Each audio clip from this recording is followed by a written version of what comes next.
C'est parti. Attends, j'ai oublié le numéro. Allez, c'est parti, Zinzin. Et C'est parti. c'est parti. C'est parti. C'est parti. Combi Family, épisode numéro Combi 54. Combi fou, oui. Non, mais j'y Il arriverai est pas fou, lui. Je pense pas que ce soit le 54, le combi fou. Hein. J'y arriverai pas. Une semaine de dingue, les zinzins, sur la Champions League. Je dirais sur le mardi, des résultats tout à fait logiques. Le Bayern qui gagne 6-0 ou 6-1, je sais plus. Le Real Madrid qui gagne à domicile 3-2. Le Barça qui gagne 2-1 à domicile. Les résultats étaient plutôt logiques sur la Champions League. Par contre, mardi et jeudi, on a eu des trucs de ouf. Complètement de ouf. Manchester United qui va se faire péter par le Shakhtar. Qu'est-ce qui s'est passé d'autre ? Je sais plus exactement. Eh ben Milan. Milan. Ah, Milan. Ça est bien à un moment donné, tu vois, quand je sais plus. Milan qui se fait péter à domicile par Lille 3-0. Juste incroyable. Je pense que nos 3 combifos de la semaine dernière sont juste à jeter à la poubelle. C'est un peu ça.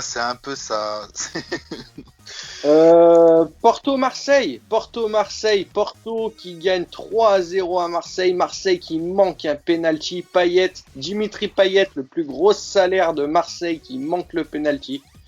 Qui passe à 1,54 mètres de la barre transversale. 1,54 mètres à vérifier, mais correct. Qu'est-ce qu'on en pense ? Correct.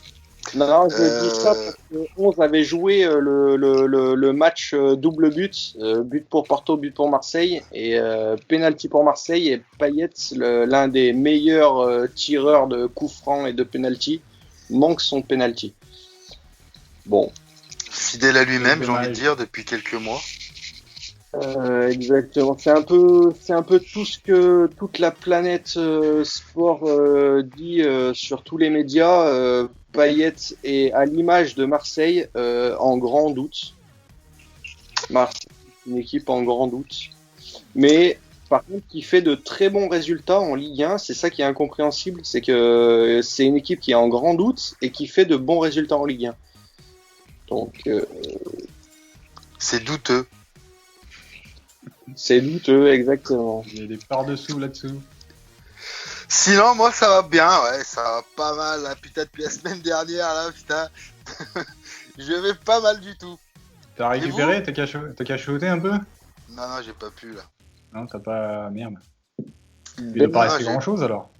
Benfica qui nous fait un 3-1 et prise de carton rouge et qui remonte à 3-3 en fin de match. Mais c'était pas ce match-là, mais effectivement, c'est Benfica qui me fait perdre. Mais c'était pas sur le match de Ligue des Champions, moi c'était sur le match de championnat portugais. Ouais, contre Boavista. Contre peut-être, ouais, c'est ça, ouais. Boavista, exactement. Bon, est-ce qu'ils avaient fait tourner l'effectif en préparant leur match d'Europa League juste avant ? Je suis pas trop l'équipe de Benfica, je suis plus supporter de Porto et j'aime bien Braga. Donc je suis incapable de te dire s'ils avaient fait tourner ou pas. Mais ce qui est sûr, c'est que tourner ou pas tourner, ils m'ont fait tourner la tête. On ne sait pas. Par contre, un match juste hallucinant à débriefer. Paris-Leipzig.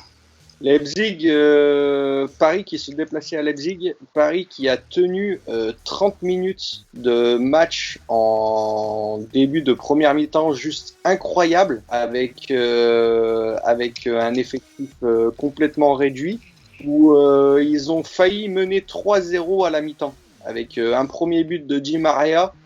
Un deuxième but de Di Maria refusé pour hors-jeu et un troisième but de je ne sais plus qui refusé également pour hors-jeu. Ils auraient pu mener 3-0 à la mi-temps. Et tu oublies le penalty raté aussi. Et oui, voilà, c'est ça, c'est le penalty raté qui aurait fait le 3-0. Et finalement, ça s'est fini par un score de 2-1 pour Leipzig. Ce qui fait au final 3 buts, donc très belle analyse. Voilà, donc ce qui revient à dire ce qu'on disait en début en préface d'émission, que le sport reste le sport, les amis. Le sport reste le sport et le sport nous fait vivre et nous déçoit parfois. T'as dit Sosa que tu supportais bien Porto ? Ouais. Moi je pensais que je tu peux en boire supportais des litres et des litres. Ouais, je pensais que tu supportais plus Ricard que Porto. Aussi, ouais. Du coup, on enchaîne sur les tickets de la semaine, les tickets Combipool. Je pense que cette semaine, les amis, abonnez-vous parce que ça va être des tickets safe, parce que les cagnottes sont au plus bas. Donc, je pense que c'est des tickets safe cette semaine. Je pense que ça passe. Dans le genre safe, oui, je crois que. Allez, le Nadal a gagné, les gars. Le Nadal a gagné. Ah, Nadal a gagné. Bah ça, c'était purée, pas. Je vous l'avais dit, il fallait mettre une pièce. C'était pas ça. On y va, mon petit Sosa, à toi d'ouvrir le bal. Il est beau ce ticket, hein. Alors, beau Everton, Manchester United. Donc, deux grosses équipes cette année au championnat anglais. Deux grosses équipes, d'où je sais pas qui va gagner. Donc, j'ai joué le nombre de buts. Parce que le plus de 1,5, je pense que les deux équipes sont capables de le faire. 1,17, ça passe easy. Chelsea, Sheffield, exactement la même analyse qu'il a eu le cousin tout à l'heure. Je pense que Chelsea fera le boulot. Merci. Chelsea fera le boulot. Je parle à ma fille en parallèle. Sheffield, j'ai envie de dire, l'année dernière c'était pas mal quand ils sont montés de la Championship. Cette année c'est un petit peu ridicule. Ils n'arrivent pas à tenir aucun résultat. Donc j'ai envie de dire Chelsea va continuer sur sa belle épopée. Leipzig, Fribourg, je pense que Leipzig ils sont en forme. Ils l'ont montré encore cette semaine. Fribourg, c'est l'équipe préférée du cousin du Sud. Donc, comment ça? Tu les avais joués il y a un mois ou deux là en arrière, là où 4-5 semaines. Donc, je pense que Leipzig fera le boulot, surtout qu'ils sont vraiment en forme. Ils ont quand même réussi à taper Paris en étant menés 1-0. Je pense qu'ils ont rien à prouver à la maison. En tout cas, je l'espère. 1,38. Paris Saint-Germain, Rennes. Eh ben, je vous invite à regarder la vidéo précédente. Je pense que Paris doit prendre des points face à ces concurrents-là. Donc là, à domicile, ils feront le job. Bordeaux-Montpellier, j'ai envie de dire match de merde. Le plus de 1,5, c'est pas mal. Je pense que ça va passer. J'espère que ça va passer. C'est pareil, je suis incapable de dire qui va gagner. C'est deux équipes qui se ressemblent, hein, milieu de tableau, ça joue rien, ça joue pas la montée, ça joue pas la descente, ça joue rien. Donc ils vont se mettre à 22 sur un terrain et puis ils vont essayer de marquer dans la cage de l'autre. Toulouse-Valenciennes. Toulouse-Valenciennes, Toulouse c'est une équipe qui me tient un petit peu à cœur. J'étais un petit peu déçu quand ils sont descendus en Ligue 2. Donc je prie pour leur remontée en Ligue 1. Je voyais une victoire toulousaine, mais la cote m'a un peu effrayé, donc c'est pareil, je suis parti sur le nombre de buts, le plus de 1,5 buts, mais je garde quand même une petite option sur la victoire toulousaine. Et pour finir, au snooker, Jude Trump contre Mark Allen, donc le numéro 1 mondial contre le numéro je ne sais plus, je ne sais guère, mais Jude Trump, il devrait faire le boulot. J'ai regardé le match de Mark Allen avant-hier, ou hier, je sais plus, je suis un peu paumé. Il est passé de justesse 4-3 face à Scott Donaldson et il est pas au top niveau, donc je pense que le numéro 1 mondial fera le boulot. Cote à 1,30, facile, easy, safe. 2€, cote à 7,30, 13,87 de gain. Ça me permettrait de renflouer un petit peu les caisses. Parce qu'il me reste. Il me faut de l'aide. Oh bah il doit te rester 6 balles et quelques, non? Un point sur les cagnottes après. On fera un point sur les cagnottes après. Oui, chef. Bon, moi le mien, il va être long, hein. Je vous préviens. Regarde-moi-le. Ah, mais ça, c'est honteux. C'est honteux. Et il y avait pas grand-chose. Il y avait pas de hockey, il y avait pas de tennis. Enfin, il y avait rien en Mais tennis. Mais tu respectes pas le thème, surtout. Combi, ça veut dire multiple, ça veut dire plusieurs. Tu vois. Tu vois. Il en met qu'un. Et je vous signale que j'ai des conseillers qui m'ont dit mais en 15 c'est pas grave. Ah, mais poursuis-les, vire-les, parce que. J'ai surtout un patron qui m'a dit mais en 15 c'est pas grave. On est vers-le. Et t'es tout près du bonheur, en tout cas. Ah bah ça donc Medvedev qui je rappelle une fois a fait trembler Nadal. Enfin pas selon vous, Jadis. mais hein? Jadis. Jadis. Ah, Medvedev, il est jeune, il est en forme, il est russe, tout va bien. Bon, j'ai mis que 50 centimes parce que de toute façon, je voulais pas mettre la boîte sur lui non plus. Toi, t'as un 54. Moi, je vous dis 77 centimes, ça, c'est vraiment être tout près du bonheur. Faut juste dire quand même au passage aux futurs auditeurs, c'est que t'as pas eu le temps de faire ton ticket, parce que ça c'est vraiment un ticket. Ouais, mais je trouvais ça plus sexy de dire il y avait pas grand chose en sport. Et puis tu m'as un peu piqué le mien finalement, non?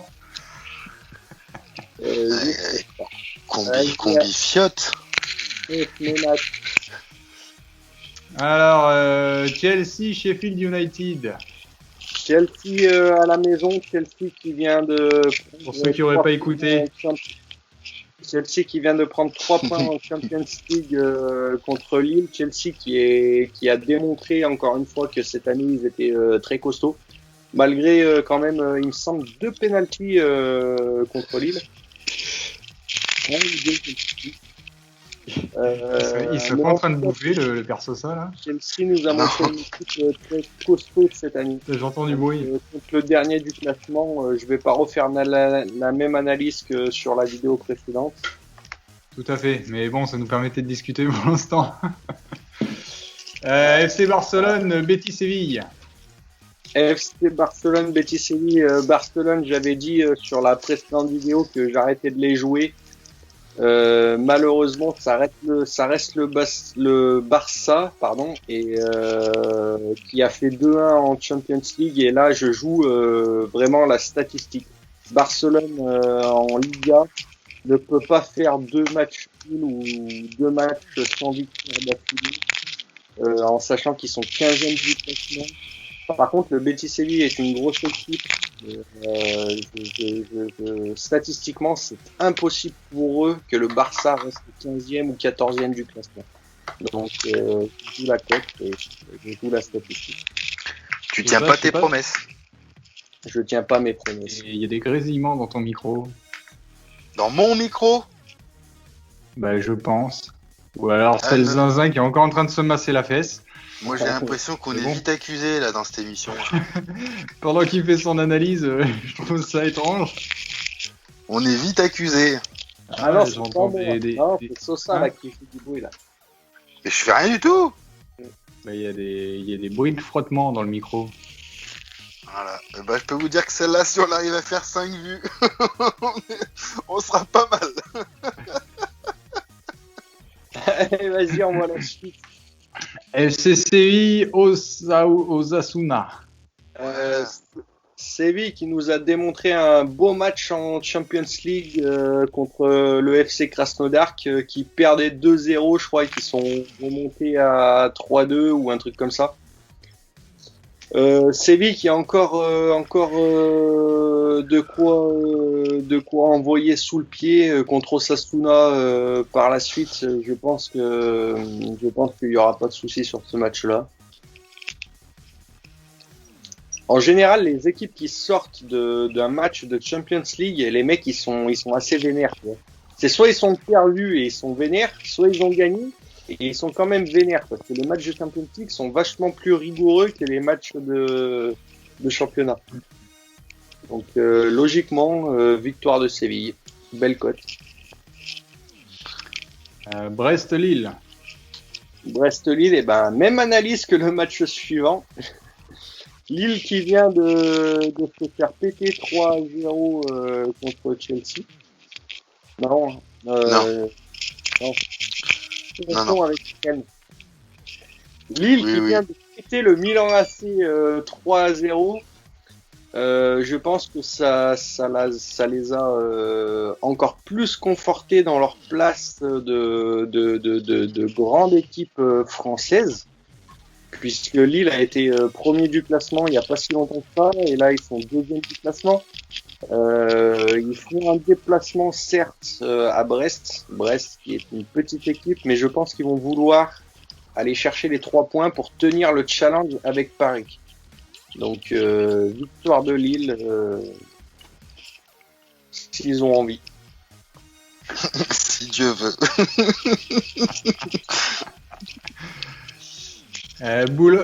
Bologne-Naples, je vais dire Boulogne. Bologne, Naples qui a fait une victoire en Europa League sur un petit score.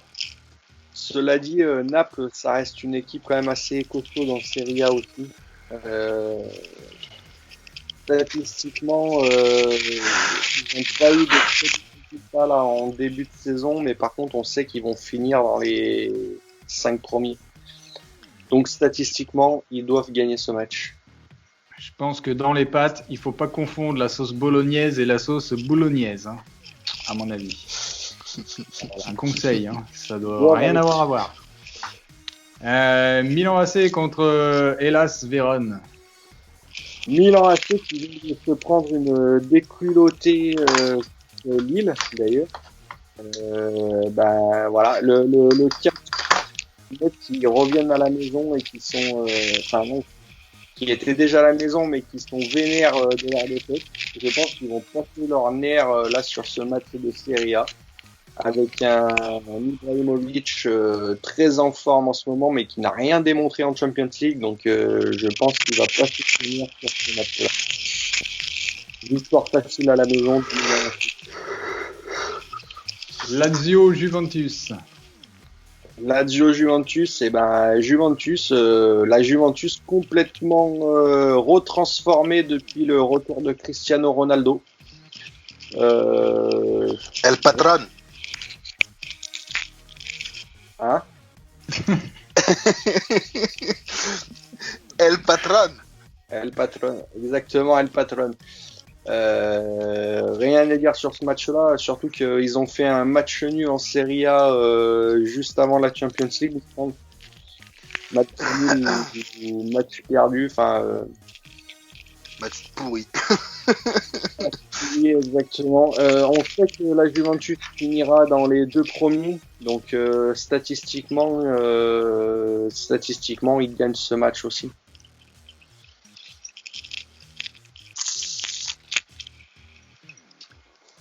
Et puis Medvedev, toi aussi t'aimes bien Medvedev. Danil. Medvedev contre Raonic. Milos. Alors ça c'est le dernier pari de mon combiné que je regrette un petit peu à froid. On va dire que je l'ai joué à chaud ce pari-là cet après-midi et je le regrette limite un petit peu à froid parce qu'on aurait pu s'en passer dans le combiné.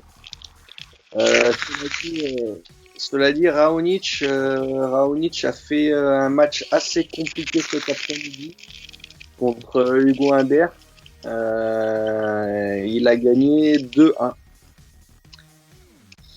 Donc Raonic est en forme, Medvedev est en grande forme aussi. Les deux sont en forme et je pense qu'il y a un petit avantage sur Medvedev, d'où la cote du bookmaker.